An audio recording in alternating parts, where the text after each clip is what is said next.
What's up, everybody? A little bit different video than my standard videos today. We are going to be doing a how to convert a Canon FD to EF using a conversion kit I bought online. There are a couple of different companies that produce these. One is Simod, the other one is FD to EF.com. I will be using the FD to EF.com conversion kit today. Super fast shipping, ordered it 2 days ago. Same state going to, but it only took 2 days, which is awesome. We are currently at Pinnacles National Park, finishing up some work here, and we will then be traveling to do a bunch of photo video work, and I want to use these FD lenses on pretty much everything that we do over the next month and a half or so. So that's why I want to get it switched over to EF so I could use it on the 6K Pro and not have to use an adapter to get it to the S1 or the GH5. Most of these lenses for this process, the standard lenses, not the sphericals, are going to be pretty similar though, and you are going to need some tools. But first and foremost, if you try to do this and you mess up, it is not my fault. If you don't know what you're doing and you don't have the proper tools, do not try to do this. Send it to someone who knows how to do this. I've been in these lenses a ton. And I have the correct tools. So the tools that I will be using today are going to be JIS screwdrivers. You can pick up a set. I think the company is called Vessel on Amazon for 20 bucks. They are worth it. You might need a small soldering iron. If the screws are glued in at all, which sometimes they are, you might need to warm them up a bit to loosen up that glue. And we'll be using what's called a Japan hobby tool, I believe is the technical term for it, as funny as that sounds, but it's essentially just this rubber circular thing to get the lens ring off, because we will be having to make adjustments for infinity focus, most likely. There's a small chance that we might not need to, but we most likely will. So without further ado, let's get in here. Again, if you're just watching this to watch it, awesome. If you're going to try to do this on your own and you're not familiar with working on vintage lenses, I would strongly recommend that you maybe start on a cheaper lens than this one, which is the Canon FD 28mm f2 SSC lens. Not the cheapest lens, but again, these are pretty similar. We're not going too far deep into the lens to get this conversion done. We're simply removing the mount, removing an aperture control, putting a new aperture control on, putting the new mount on, and then coming to the front, removing 3 pieces to get to the focus calibration bracket that we'll need to get to. So not too difficult, and hopefully we can get it done pretty easily, and it all works fantastic. So I can give a raving review to FD to EF.com's conversion mounts. Let's go. All right, so we've got our space ready. I like to work on white paper or white paper towels. That way, number one, if something falls off the lens, like a part or a screw, it doesn't hit something hard and bounce away. I generally favor paper towels because they sometimes grab a little bit better, but you know, you do want to be careful. But the white helps being able to see stuff. Earlier, I had mentioned that you'll want some JIS screwdrivers. These are different than regular screwdrivers. It's not like a standard Phillips head. It's a JIS head, which is shaped a little bit different, very important. I mentioned these little Japan hobby tools, Japan suction, they're not suction tools. I don't know the actual term for these, but we'll be using these for the nameplate, and you will need your conversion kit. You want conversion kits, not adapters. The adapters are terrible. Again, this conversion kit is from FD to EF.com. Seems to be really fantastic. I pulled it out of the package a minute ago. Very well made, machining's nice product. The only thing that I do not have out right now that you might want is a soldering iron. Unlike another pretty popular video on YouTube taking you through this process, I'm not going to tell you how to do things that is going to damage your lens. And one of the things that he says is when a screw is hard to get out, you just put more pressure on it. And unfortunately, that's terrible advice. These screws can strip, especially if you don't have the right screwdriver head, but they can also become brittle over time, and if you put enough pressure, the screw head can literally break off of the screw body, and it leaves the screw behind, which is, in my opinion, worse than stripping the screw. So be careful. Again, you might want a soldering iron, and essentially with a soldering iron, you just take the tip, you put it on the screw for a little bit, and a lot of times they'll use some sort of contact cement in threaded portions of vintage lenses to keep them from unthreading, and heat might loosen that up. And in other lenses, again, you might find like lens rings that are glued in that you might have to use some sort of solvent for, but we're not going that far into this lens today. But with that all being out of the way, again, remind you, this is an expensive lens, this particular one. If you are not experienced in working on vintage lenses, do not do this. If you do decide to do this and you mess this up, it's not my fault. I'm going to try to make this as clear-cut and as easy as possible.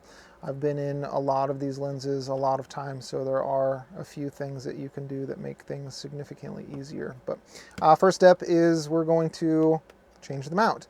We're going to take it from the FD mount and switch it over to an EF mount. We don't need that. Second step is we are going to adjust for infinity, and that's done from the front. So we are going to first start at the rear and then go to the front. So step one, take the lens cap off. When you do that, it will lock this silver ring. It cannot spin. There are 3 screws here that we do need to unscrew to get this mount off. And it all starts with getting that silver ring to release. And you do that by finding the red dot on the outside. Right under that, there is on the outside, there is a little metal circle thing. I'll try to do a close-up. This lens doesn't do very good close-ups, but you just push that down, and as you probably saw, this rotated a little bit, and now this moves. And when you spin this, you will see 1, 2, 3 screws that we will need to remove. Quick tip, if you put the aperture at f22, when you take this mount off, the spring-loaded aperture control system will not slam into itself. I've never seen that have any ill effect over time, but to minimize any possibility of any damage, this helps a lot. So we will use the red JIS in the vessel kit here. It's just the medium-sized JIS head. I don't know if you can see that again, but we're just going to take these 3 screws off. And at this point, we do want to make sure that we are keeping control of our items. We are going to keep them organized. I like to work from top down. I'm sitting here, so it looks left to right to you, or maybe right to left. I don't know. Also, my dog is currently passing under the table, so the camera might get bumped. But you get these 3 screws off. Sometimes they do get stuck on this lip, so you can keep your finger on the side here so it doesn't fall off. The mount doesn't fall off at that point. Yeah, let my dog pass. So we'll let the mount not fall off, and you can just dump these little screws here. And then, nicely, just pull straight up, and the mount comes right off. If you heard the lack of noise there, it's because I had set the aperture at f22, so the spring-loaded system in here didn't pressurize, essentially, and slap back. All right, next step is to remove this little piece here. It's going to be right over this silver deal here, and it's just a little metal rod and a little metal spring. Now, I like to keep my old FD parts when I do these conversions, just in case anybody in the future wants to buy this lens but wants the FD. It's important that when you keep them, you label them, because the size of this rear element group here sometimes is different. So just because you have an FD mount doesn't mean they're all exactly the same. So anyway, that's the old FD mount. Pretty crazy how much is involved and how many moving parts are in this mount. Pretty insane, but we'll set that out of the way. All right, the next step is to remove this little piece here. And essentially how these conversion kits work is, and as you can see,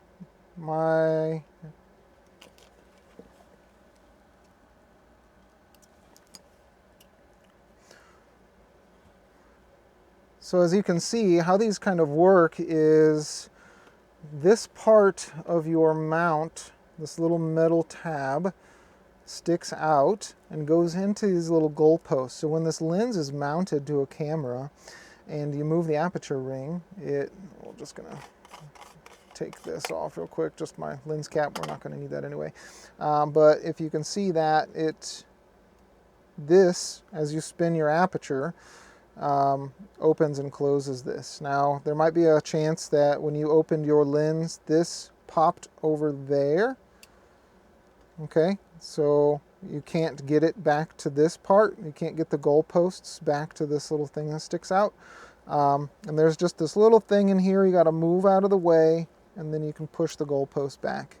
It's pretty simple, and you'll know what I'm talking about if it happens. But anyway, so the next step is to remove this little piece, because essentially what's going to happen is in this kit, there's going to be a piece that attaches here, that then attaches here. So when you spin your aperture ring, these become moving together. These start moving together, so that controls your aperture. So I'm going to take, again, same red, get to these. Again, do not put a lot of pressure on these screws. There's no need for it. If it's being difficult to open or to unscrew, use heat, and it will become much easier. You do not want to damage these. I'm assuming that there's going to be there's going to be new screws in this conversion kit, but if you do want to ever revert back to FD, you want to keep those original screws. They are very peculiar sized, and I would doubt that you'd be able to find the exact ones you need. So, all right, so just as a quick summary, we have released this silver ring. We have taken out 3 screws. We have removed this mount. We have then removed the small metal post and spring from this hole here. And then we have removed this little control arm off of this side. So that's pretty much it for removing it. And the next parts are simple. You'll get your conversion kit out if you use this same one from FD to EF. Comes with a cap, the actual mount, which is really nice. 0 complaints about this mount. I checked it out just a little bit ago. Very well made. Seems really strong. And then he includes screws for the mount and your new aperture control arm, and screws for that as well. So essentially, like I said before, this little piece is now going to utilize those same 2 screws that came off of this guy. And this little piece on the control arm is going to fit right into these goalposts. So I put that into the goalpost first, then I will move my aperture ring over here until I can easily get to those screw holes. And I like to put the screws all the way to the right. As you can see, there are slots here. The 2 screws are slots, and that's so you can get really, really precise control over your aperture setting, essentially how tight it is. I'm not doing any testing, so I'm going to err on the side of caution just to make sure that when I step down, it is stepping down, and I'm just going to put them all the way to the right. Also important to note, when you're putting multiple screws in at one time, do not screw them in all the way at once.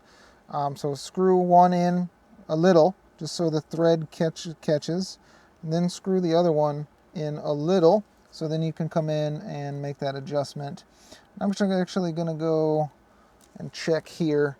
Essentially, I'm just going to go a half stop down, and I want to be able to see the aperture move. So I think if I go all the way right, I think it's a little much. I know it's really difficult to see, but as you move this, you can kind of tell, you can see it doing something.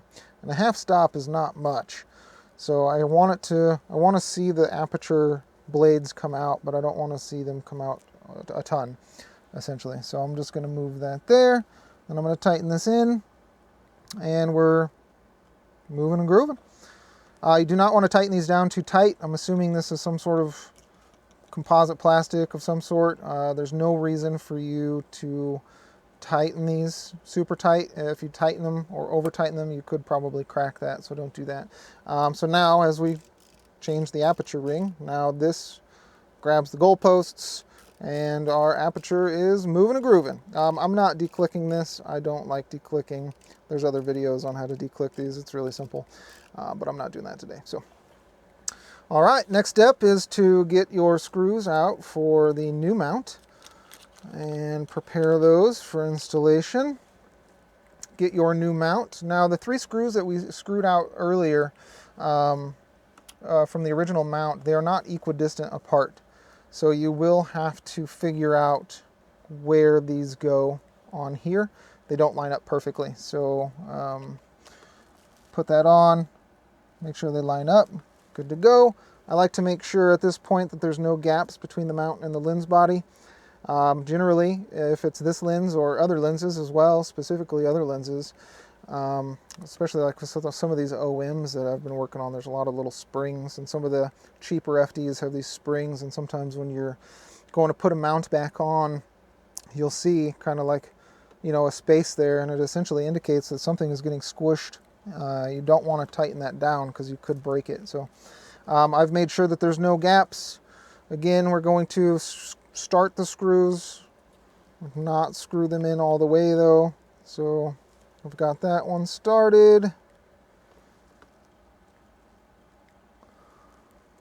That one started.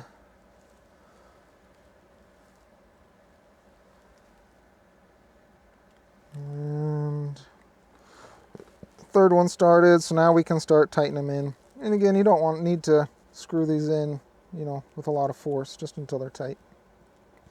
Essentially, there is a shelf here, shelf here, shelf here. You want the screw heads to be under that second shelf, so when you're mounting the lens on the camera, they don't get in the way. So, but that's all done. The mount is really nice. There's no space between the rear element group and the mount, so that's really nice.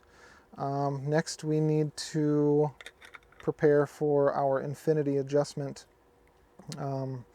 But yeah, pretty simple so far. You might get really lucky when you do this, and you might put it on your camera and it might be perfect somehow.